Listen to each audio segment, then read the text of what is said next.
the Great Patriotic War, also known as World War II. That's Foreign Ministry building by Stalin, the shape of a bayonet, three sides.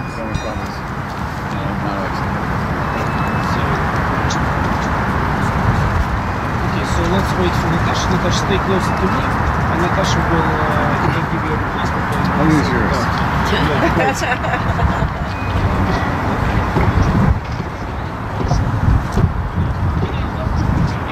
Armies were surrounded, and very quickly the Germans were outside Moscow. But this is the time when the Russians finally put their act together, and the Battle of Moscow is the first victory. It also is an important victory because not only was Moscow not surrendered early, and already in November it was very cold. They went directly to the front, and also the day happened to be very overcast, so there was no danger of a German. Figure out what is Stalingrad, where it is. So Stalingrad is a big city on the Volga River, and basically today the name of the city is Volgograd.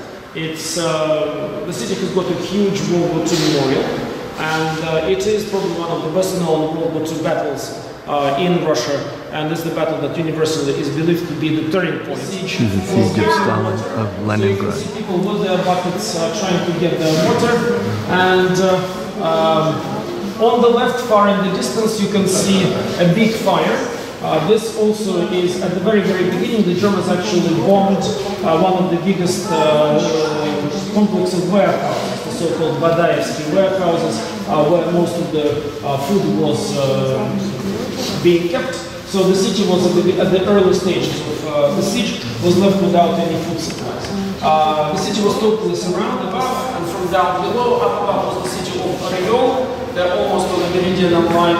Down below was the city of Belgorod. So it is called the first Oriol and Belgorod operation.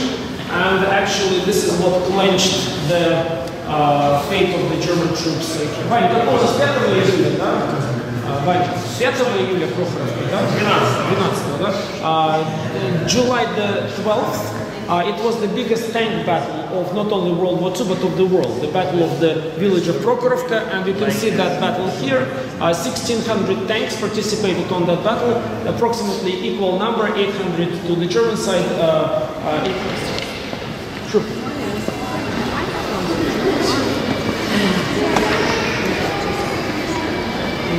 So we're now in the Room of Glory. This place is huge.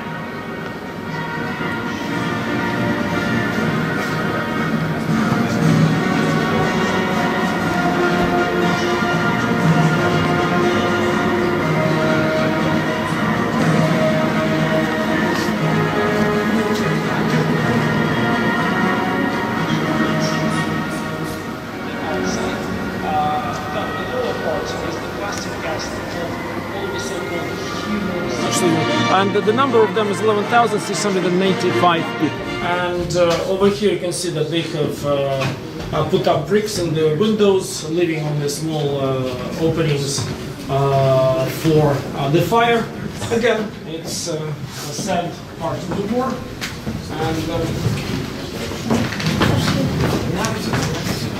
you can see you carry the flagstaff, because that was the very first flag located at the top of the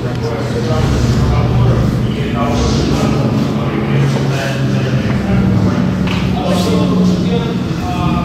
this is the Holocaust Memorial. They said 3.2 million Russian Jews were killed, and that was over half of the 6 million. And so there are all the shoes and clothing and everything. You can see the shape, the Germans use the hair.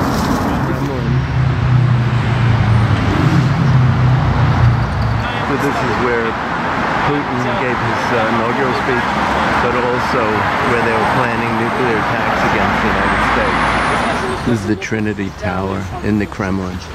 Because this actually is a piece of Italian Renaissance architecture by Italian architects, by the team of Italian architects. By the way, ladies and gentlemen, very, very exciting thing.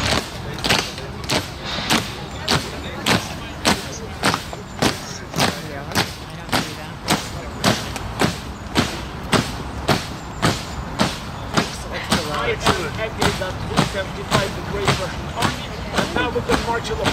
First, who defeated Napoleon. These are the original bricks from 1480 in the Kremlin. Europe's getting crushed from both sides. And finally,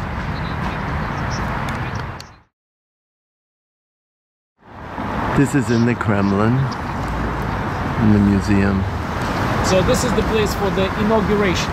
This is where the Then, inauguration is the for the annual president. State of the Union address in the United States is in the capital, in the Congress. Alexander the First.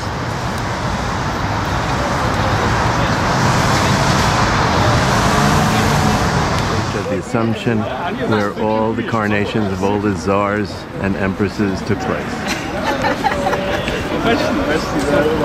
This is the office of the President of Russia, built during Catherine the Great. In those days, it was the residence of the Governor General of Moscow. And the name of it is the Senate because Catherine tried to bring here 20,000. So the Senate it was just kept to frighten the enemy. Whenever the enemy appeared outside Moscow, they carried the cannon through one of the city walls. And as soon as the enemy saw the cannon, they disappeared. Well, not real, non finito. So this is the largest bell in the world.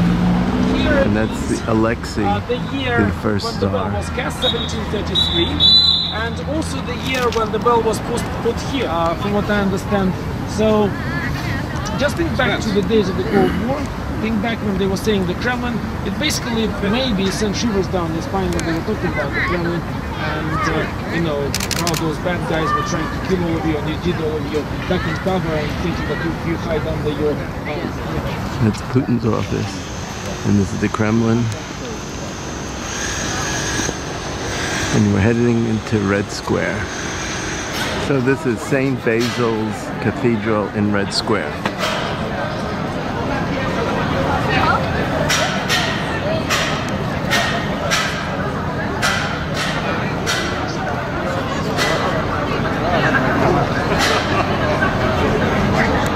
This is the Gum department store, and the chimes just started visually from the Kremlin. And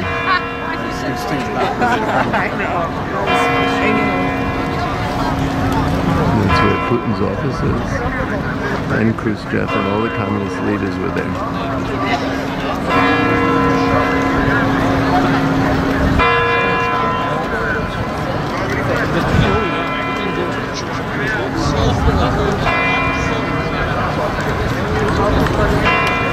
Department store in Europe. It's the biggest And then they were department store in the building the world bigger at one ones in time. Europe. And It then, became the biggest Gum. department store in Russia. But now it's not even the biggest in Moscow. But still we call it the grandfather of all the shopping malls. And it really is an ornate building. It's a shopping gallery. buried there? Very good question, but thank you very much. So the two leaders who are not buried here, they are Nikita Khrushchev because he died when he wasn't in office, and Mikhail Gorbachev because he is still alive. But all the communist leaders from Lenin are Yeah, not here. yet. But Gorbachev, when he Andropov. dies, he will be buried in the same cemetery that we're going to visit with you. Actually, I will show to the place that is reserved. That is southwest, west, southeast, northwest, northeast. And the domes are very symmetrical. And actually, the structure is very regular. But you don't see that. Why? The thing is that Ivan the Terrible had his brilliant ideas. He built this little tower that you see over here. Is the central dome. So this is the center of this cruciform shape, and this is the biggest space of the church. So once again, every dome has a separate freestanding chapel, or in actual fact, a freestanding church. So when we go with you around, we will go through this rhythm of the big dome, small dome, big dome, small dome. This is the iconostasis, and once again, behind it is the altar. And this space also has the best acoustics, and that's why we have the wonderful choir here. They are not with the rhythm of big dome, small dome, big dome, small dome. Now we wouldn't go into all 8 of them, we'll just go into a couple as an example. And let's start with the... This is the small dome. Technically, it's a separate consecrated church. So why and what were they doing? The thing is that the day of Russian army capturing of the city of Kazan, was the day of intercession in the Russian church calendar. October 2nd. The domes are equal in size. All of the 4 big domes are identical, all of the 4 smaller domes are identical. And even there is a mathematical progression. This is the biggest dome. The bigger domes are 2 times bigger than the smaller domes, and the main dome is the 2 times bigger than the big dome. So it goes 1, then 2, then 4, sort of in mathematical. This is the smaller dome. Of the period when the church was built. And you can recognize that from the icons by the style. Because later icons, they became much more sort of European, much more Baroque. But this is the kind of the traditional old Russian style. This is Red Square from St. Basil's Cathedral. We're inside. Here we are in Russia, and look at all these Fords. But I think they manufacture the Fords here. So here we are in one of the Moscow subways.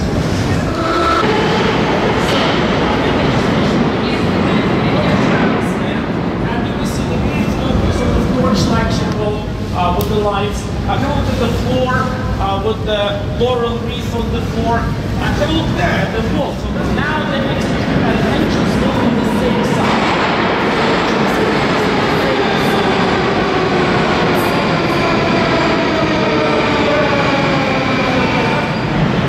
Like 5 or 6 stops. This line, red line, and the dark line. So that's the lines 1, 2, and 3.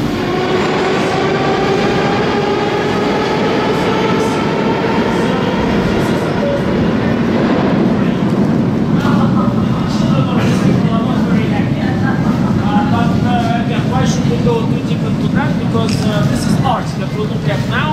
Politics.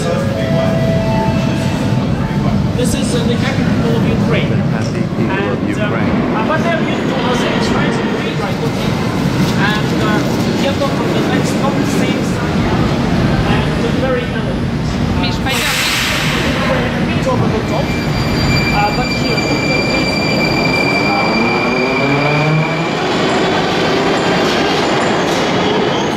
This is the Stalin wedding cake. It's apartments now.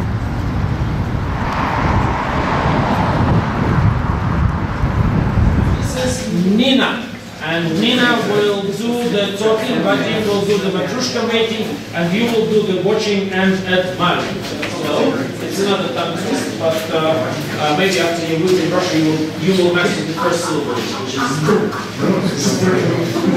there was the place which belonged to a very famous Russian industrialist, Sava Mamontov, and it was his wife who actually presided over making this matrushka. It was invented by one of the painters who was the painter of the household. The idea behind this nesting doll. Мы поддерживаем, развиваем традиции. Мы не изображаем на матрешках политических лидеров или спортсменов. Nowadays, you can get matrushkas with all sorts of things. And the name of the painter was Sergei Malyutin.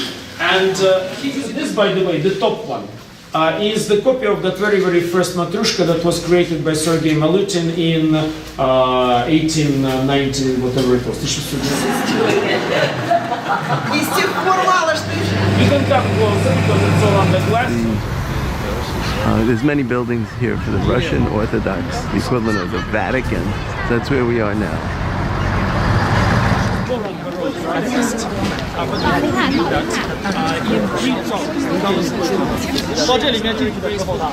Now let's look at the main exit with you through the exit door over there.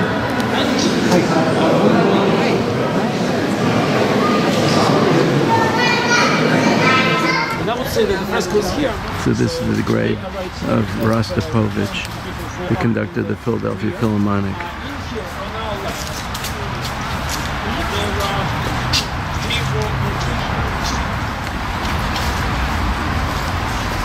Heroes from World War II, or the Great Patriotic War. So this is the grave of Gogol. This one is Chekhov. This is the Moscow Arts Theater, a little plot. This one is Stanislav. This one is Dmitry Shostakovich, the musician. And his wife is 2 graves over.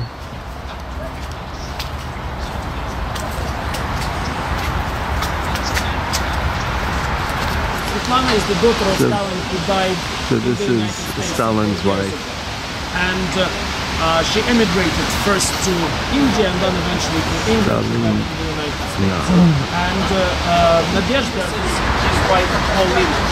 Went into the gulag under Stalin. She was Jewish. And This is a Jewish lady who was sent to the gulag under Stalin. And she was, oh, and this is Molotov. So she was the wife of Maritov.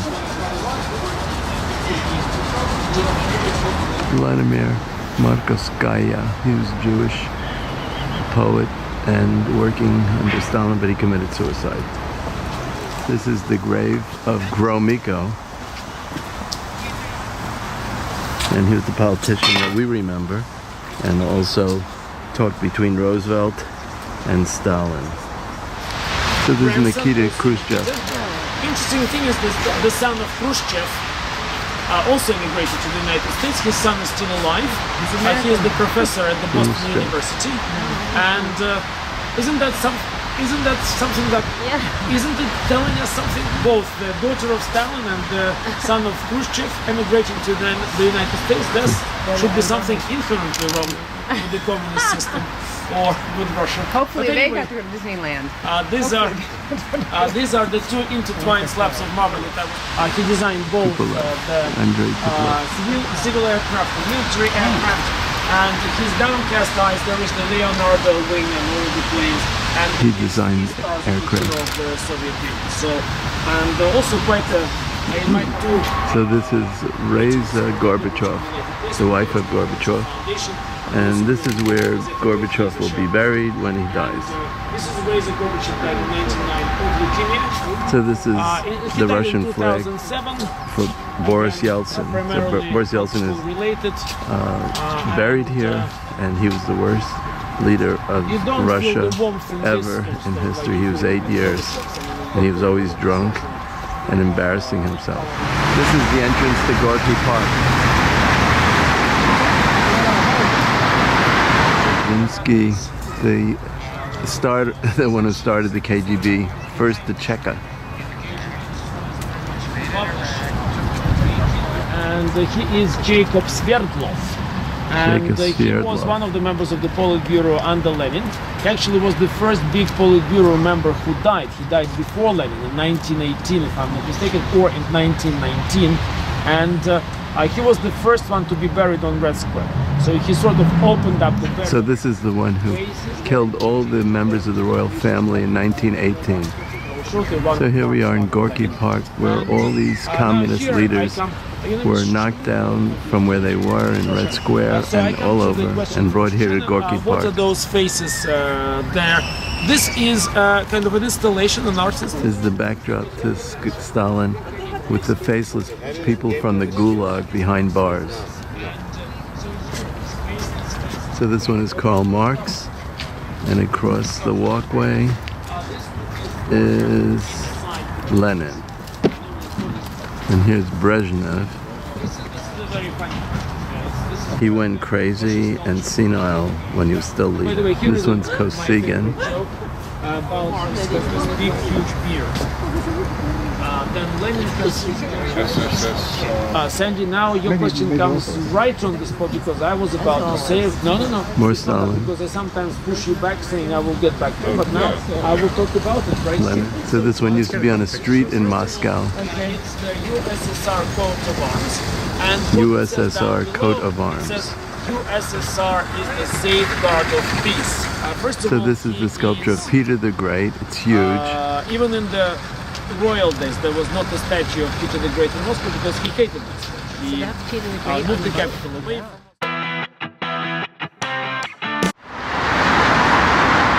This is the Duma. This is the Bolshoi Theater. The Bolshoi Ballet, Bolshoi Opera, and the Bolshoi Philharmonic. Some adventurers grabbed those money, grabbed factories, because Soviet Union was quite developed country, industries, factories, and everything. And privatization was done in very strange manner. So many people lost everything. People began to get drunk to suicide and so on. It was a real disaster. Fortunately, women's movement, what appeared at the same time, supported many families and many people psychologically and practically. And here we are in the Metropole Hotel. Very Art Nouveau. So this is the typical Russian interior hotel, the Metropole Hotel.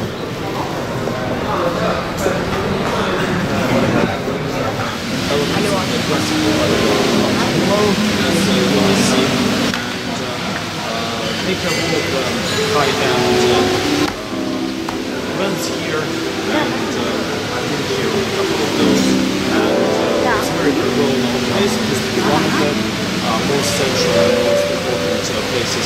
And it was actually a private hotel. Revolution with the government moving to Moscow, a lot of government agencies moved in here before they got into the Kremlin. It was Kremlin that we cleaned up. Import, including French cheese, for instance, is now being produced in Russia inside the country, and even more so. So as far as independence is still high, but I wonder. And then the Russians we've spoken to, that the sanctions are driving the Russians to be more active and engage the Chinese for future economic ties. What type of concerns do you have for the Russians? Yes. You helped us to overcome it. So at the moment... Simultaneously, we are also rebuilding our defense infrastructure there. Some of the old Soviet airfields and bases are being reactivated and... How to say it in English correctly, they are no longer influenced by the conjuncture of Russia and Bulgaria. Here we are at the Jewish Community Center in Moscow. Chag Sameach. So this is their sukkah.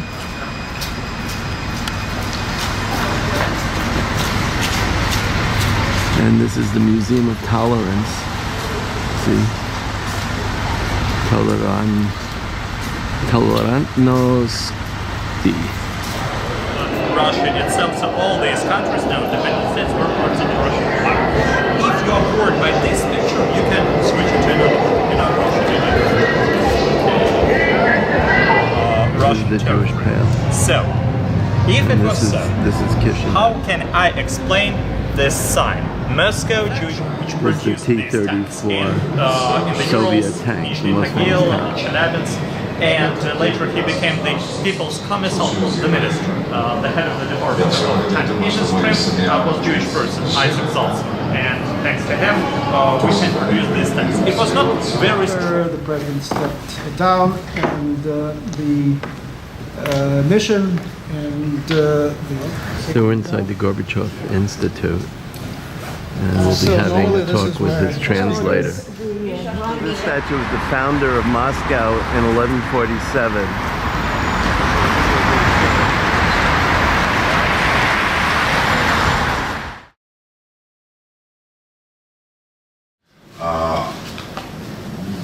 Some changes happened like 3 or 4 years ago.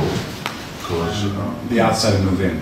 And the first thing I wanted to talk to you about, and I think our group has all felt this, we have been enormously surprised at what we've discovered here, and we've started to realize, and I'm not trying to be self-critical here so much, but the image that Americans have of Russia in our media is not really very full. I mean, I think there are some issues that they're leaving out. For example, we were very surprised at how international and modern Moscow feels. I think most Americans think that Moscow is still a grey old city stuck in the Cold War. And I'm wondering if you feel, and we can talk about the other stuff later, but do you feel that Russia is getting a fair play in the American media? we are enemies for now.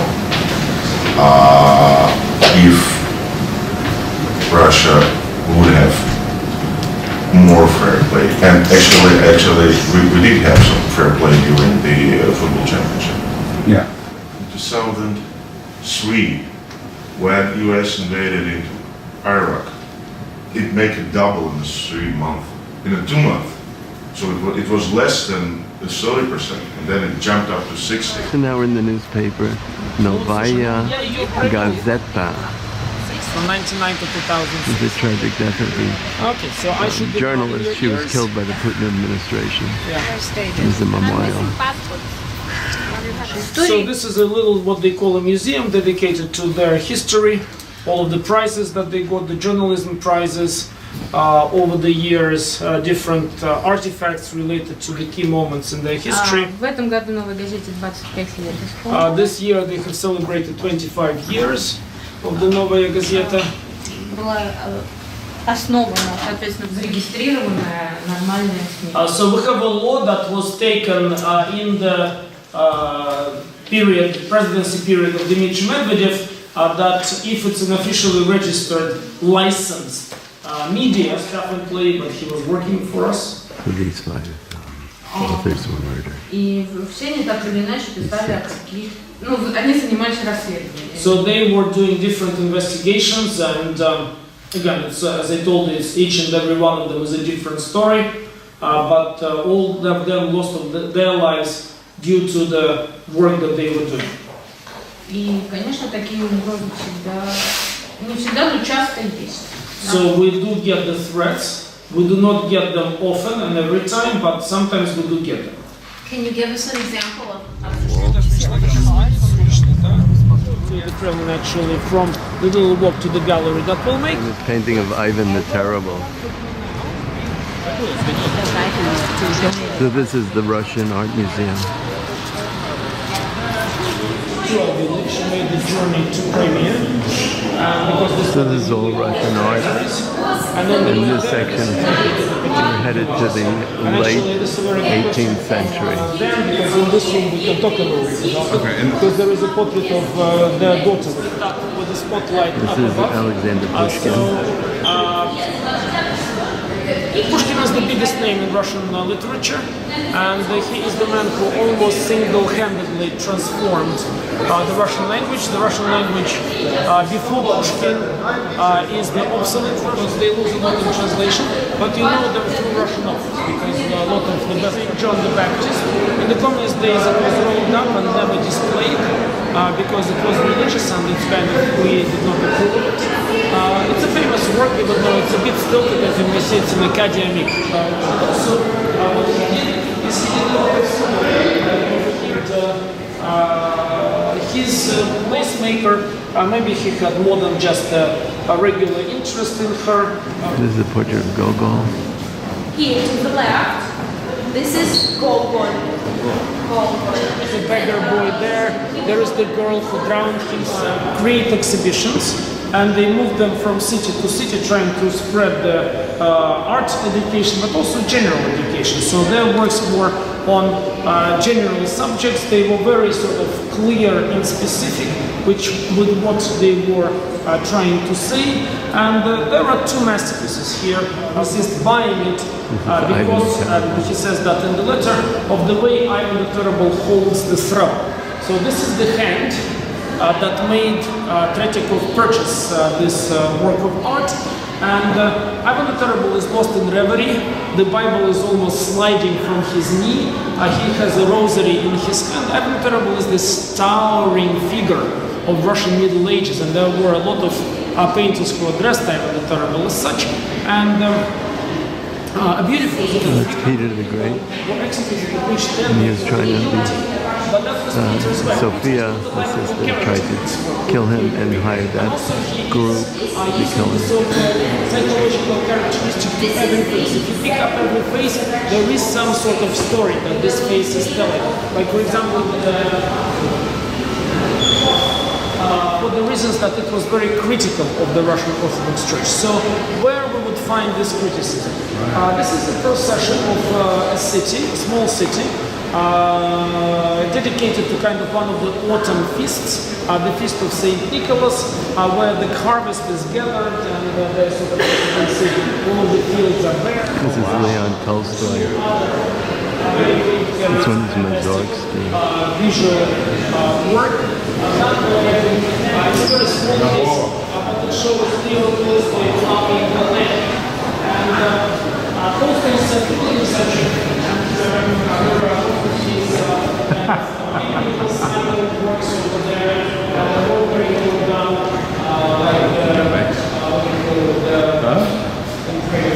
So this is the young Russia. So we now This is 1960s and shows all the history of the Russian with the Peter the Great and all the emperors, World War I soldier that's blind, and Dostoevsky. All the history of Russia behind it. So this is in the impressionistic side of this museum. This is the second largest museum, but it's also the largest museum of Russian art.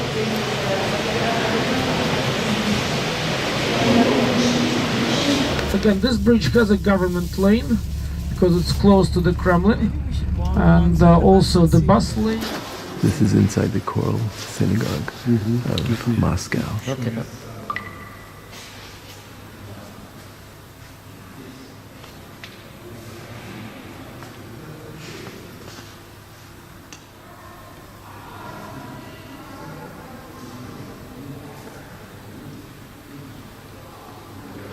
So this is the sukkah in front of the Choral Synagogue. And this is the great synagogue in Moscow. The other day, he just nailed his balls. I mean, literally. Прямого указания на подобное сочинение следователь не делал, но подбросил мне в камеру провокатора, который посоветовал мне буквально следующее. Будьте по-настоящему умным человеком. Неужели вы не можете сочинить то, что от вас хотят?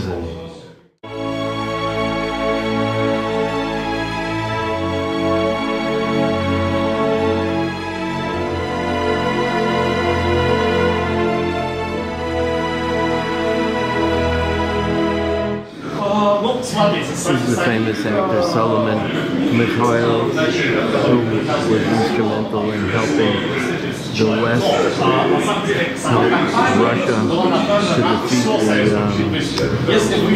Nazis. Unfortunately, Stalin had him